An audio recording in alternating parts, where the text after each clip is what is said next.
Istiqomah. Kalau sudah istiqomah, maka apa yang diberikan? Limpahan tanpa batas. Quran surah ke-72 Al-Jin ayat ke-16. Saya selesaikan dulu yang ini ya sebelum pindah. Wa allaw istaqamu 'ala at-tariqati la asqainakum ma'an ghadaqa. Wa allaw istaqamu, kan kalau mereka istiqomah 'ala at-tariqati, pada jalan yang telah kami tetapkan. Kata Allah jalan hidup, jadikan role model kehidupan Nabi. Contoh prakteknya, lihat siddiqin. Kalau mau bertahap pelan-pelan, baca satu ayat, amalkan. Seayat, amalkan. Hadis satu, amalkan. Jangan banyak-banyak. Ya, belajar meninggalkan larangan. Minggu pertama larangan di mata, jauhi larangan mata. Pekan kedua larangan telinga. Pekan ketiga larangan lisan. Sampai ke ujung kaki. Sampai tubuh kita terbiasa meninggalkan larangan. Praktekkan.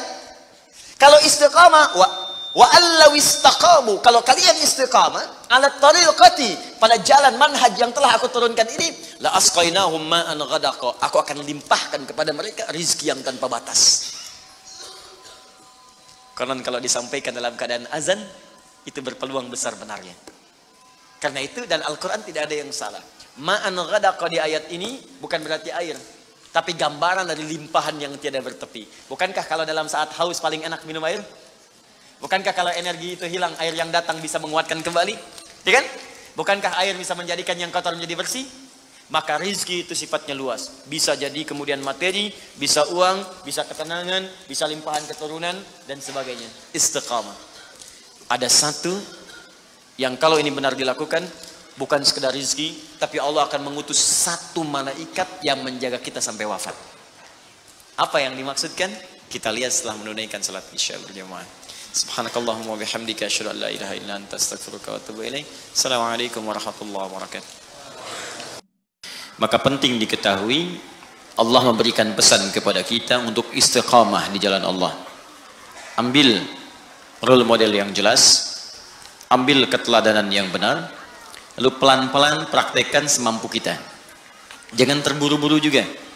Kalau baru sanggup tahajud 2 rakaat, witirnya 1, bukan aib. Gak apa-apa kita kerjakan, jangan langsung paksa 11. Khawatirnya besok gak bangun lagi. Ya, gak apa-apa 2 rakaat, witir 1, yang dibaca 3 kul, ya. 1 kul huwallah, 2 kul a'udzu birabbil falaq, witir kul a'udzu birabbin nas. Subuh 4:08, bangun 4:10, gak ada masalah. Nanti besoknya turunin lagi, 3:30 bangun, bacakan mulai yang agak panjang dikit. Besoknya lagi jam 3, naik pelan-pelan. Ya, sampai bangun jam 2, terus tidur lagi, kan? Bangun jam 5. Pelan-pelan lah, pelan-pelan. Ya, ini juga begitu. Jangan langsung ambil pengen level yang tinggi, tidak, sedikit-sedikit, tapi bisa continue. Nah, kemudian yang paling menarik, Allah turunkan keterangan di Quran surah ke-41 Fussilat ayat 30. Tadi saya sampaikan sebelumnya, jika kita istiqamah di jalan Allah dengan yang tadi saya uraikan, maka Allah akan memberikan ma'an ghadaqa, limpahan yang sangat berlimpah tak terbatas.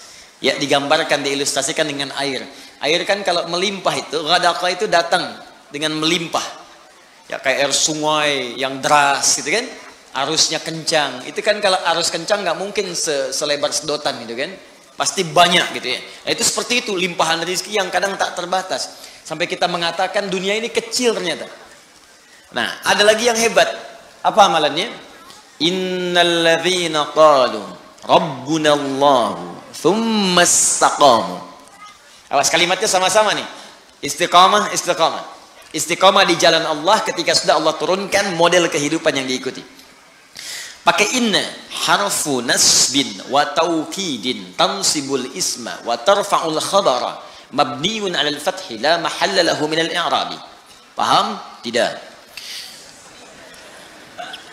Ya, kita ngaji dengan ilmu nahwunya. Inna harfu nasbin wa taukidin, huruf yang berfungsi menasabkan. Kalau menasabkan dalam kaidah gramatikal artinya menjadikan harakatnya itu mansub pakai fathah. Jelas? Fathah itu pembuka. Kalau fathah masuk dalam kalimat pembuka di Al-Quran, kalau masuk ke sebuah kisah, ini menunjukkan cara menerjemahkannya. Kami buka kisah ini. Contoh, ini praktek bahasa ya. Quran surah ke-21 ayat 83. Wa ayyuba pakai fathah. Walaupun ataf diikutkan pada hukum sebelumnya. Wa ayyuba idnala rabbahu anni massani yadhurru wa anta arhamur rahimin. Wa ayyuba cara menerjemahkannya, dan kami buka kisah Ayyub untuk menjadi inspirasi bagi hamba Allah yang kemudian diuji dengan penyakit, seperti apa zikirnya agar disembuhkan oleh Allah.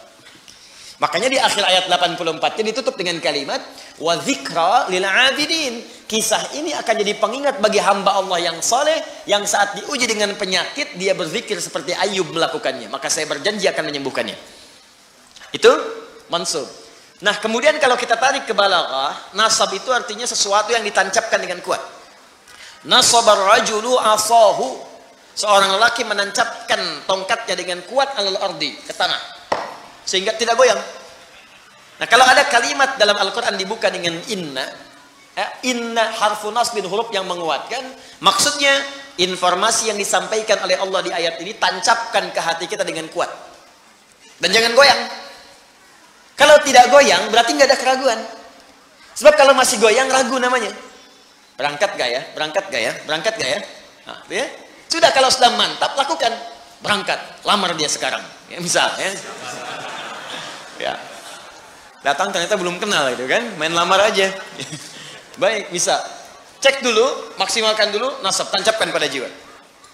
Kemudian wataukidin, kuatkan, dan nancap, kuatkan supaya nggak goyah. Ayat ini mengatakan innalladzina qalu, orang-orang yang meyakinkan. Qalu di sini bisa mengatakan, intinya menguatkan pada jiwa.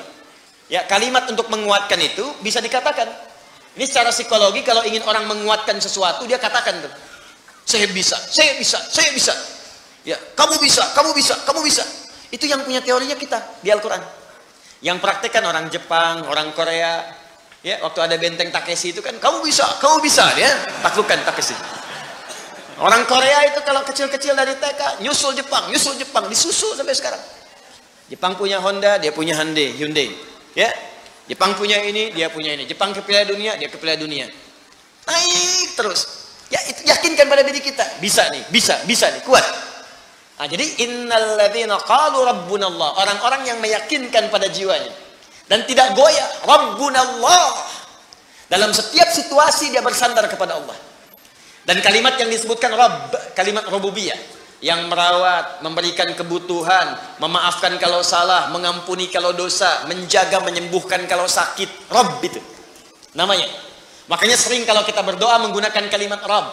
Rabbana atina fid dunya, Rabbana zalamna, Rabbana la tu'akhidna in nasina. Memang itu yang diminta oleh Allah kalau kita sedang punya kesulitan. Turun Quran surah ke-7 ayat 172. Sejak dalam kandungan, kata Allah, tetapkan saya sebagai Tuhan. Kalau kamu yakin, nanti saat kamu butuh apapun, aku akan berikan.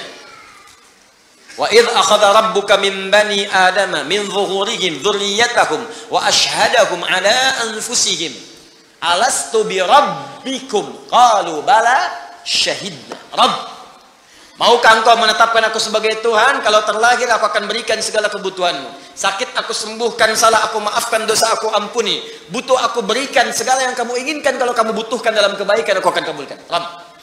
Makanya kita tagih janji Allah saat kita ke bumi, kita punya sesuatu, kita panggil Rabb, Rabb, Rabb, Rabb, Rabb. Nah, kalau orang yakin dengan Allah, dengan sifat rububiyahnya, misal prakteknya begini.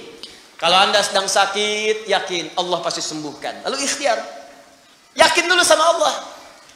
Dia ada kalimat-kalimat, ya Allah, kenapa saya yang sakit ya Allah? Kenapa bukan tetangga saya saja ya Allah? Kenapa saya yang diuji begini ya Allah? Kenapa saya harus mengalami ini ya Allah? Tidak. Hadirkan dalam jiwa, tancapkan, jangan ragu. Alhamdulillah ya Allah, engkau pilih saya bukan yang lain. Engkau percaya kepada saya bukan yang lain. Engkau uji saya bukan yang lain. Alhamdulillah ya Allah. Dan tidak mungkin kau memberikan sebuah ujian kecuali kau sandingkan dengan kemudahan. Lalu Anda bacakan tadi yang tadi, inna ma'al usri, bacakan itu, lalu minta berdoa kepada Allah. Ya Allah, engkau yang berjanji, engkau yang menepati. Engkau katakan dalam setiap kesulitan pasti ada kemudahan. Dan saya memohon dengan segenap janji dan kemuliaan kau sebutkan dalam Al-Quran. Minta, cepat diberikan. Ya, minta dengan bahasa yang indah. Itu dapat. Nah, itu jarang kita pakai, cuman dibaca, nggak diamalkan. Kalau kita konsisten dengan itu, di pekerjaan ada kesulitan, pasti Allah mudahkan, yakin saya. Jadi Allah itu bukan sekedar diucapkan, tapi dihadirkan, diikuti dalam jiwa. Bimbingannya, pedomannya, dirasakan mengawasi kita. Itu kalau orang sudah begitu, semua disandarkan kepada Allah, tawakalnya tinggi, disandingkan dengan ikhtiar yang positif, pertama dia nggak akan kecewa. Nggak ada gelisah dalam jiwanya. Saya tanya begini, Bapak Ibu ta'lim ke sini karena Allah atau karena Ustad? Ngaku. Allah. Ntar Ustadnya nggak ada, ya. Nah Allah. Kalau karena Allah, Anda nggak akan peduli Ustadnya datang atau tidak, karena niat saya itu Allah. Karena Allah. Sama pengajar juga begitu, karena niatnya karena Allah, bukan karena jamaah, banyak sedikit gak ada ukuran. Karena pahalanya sama saja. Ketika seorang mengajar, pahala diturunkan. Mau jamaahnya satu, gak ada masalah. Makanya ada seorang syekh yang pernah saya kisahkan, jamaah banyak beludak. Satu kali yang hadir cuma 1-2 orang. Tapi semangatnya gak berkurang, menggebu-gebu, nyampaikan dengan benar. Orang bingung, Syekh, kemarin banyak orang, Anda begitu, sekarang cuma 2, begitu juga. Apa Anda gak kurang semangat, cuma melihat 2 orang? Apa jawab Syekh ini? Saya ini kan mengajar karena Allah, Allah yang perintahkan. Saya nggak peduli mau datang atau tidak. Tetap saya akan berikan yang sama karena Allah yang perintahkan, bukan karena manusia yang hadir. Saya nggak akan kecewa. Ya, diminta Ustaz Adi nih, Ustaz Adi, tiba-tiba yang datang misalnya Ustaz Asep, ya, nggak ada masalah. Ustaz Michael, Ustaz Stephen, nggak ada masalah. Ya, boleh jadi ada hikmah lain yang Allah inginkan di situ. Jelas ya? Nah, apa yang hebat diantaranya?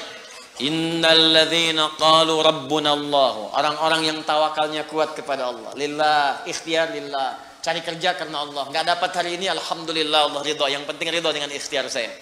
Ikhtiar itu menghadirkan rizki, bukan pekerjaannya. Ingat ikhtiarnya. Begitu ikhtiar keluar, rizki akan diturunkan. Atau diakumulasikan pada puncak ikhtiar yang nanti kita dapatkan. Kemudian, perhatikan kalimatnya. Tatanazzalu alaihimul malaika. Maka Allah akan menurunkan malaikat spesial untuk menjaga orang itu. Insyaallah. Alla takhafu, dijaga supaya nggak khawatir, nggak gelisah, tenang.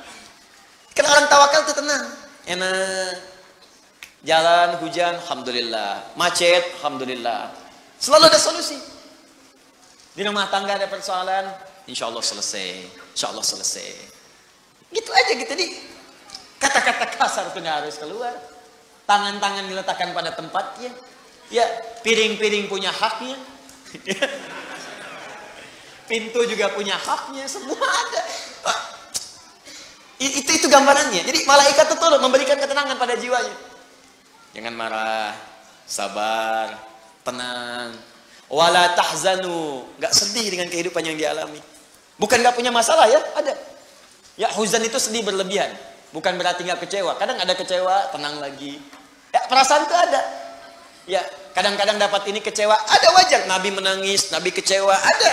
Cuman dihibur oleh Allah, malaikat, tenang. Bukan cuman kamu, Nabi Ayub pernah sakit. Bukan cuman kamu yang dilempari, Nabi Ibrahim dilempari. Bukan cuma kamu yang diusir, Musa juga diusir. Ada, itu hiburan. Tasliyah, tenang dalam jiwa kita. Wa amsyiru bil jannati allati kuntum tu'adun. Dan Allah berikan kemantapan dalam jiwanya, nggak apa-apa capek saat di dunia. Toh pada akhirnya semua orang juga akan capek dan istirahat di alam kuburnya. Cuman saya menantikan surga yang dijanjikan oleh Allah Subhanahu Wa Taala. Memang kalau nggak mau capek, ya di alam kubur, Bu. Sepanjang di dunia pasti capek. Tapi kalau orang tawakalnya kuat, ketika ada capek pun dia sabar.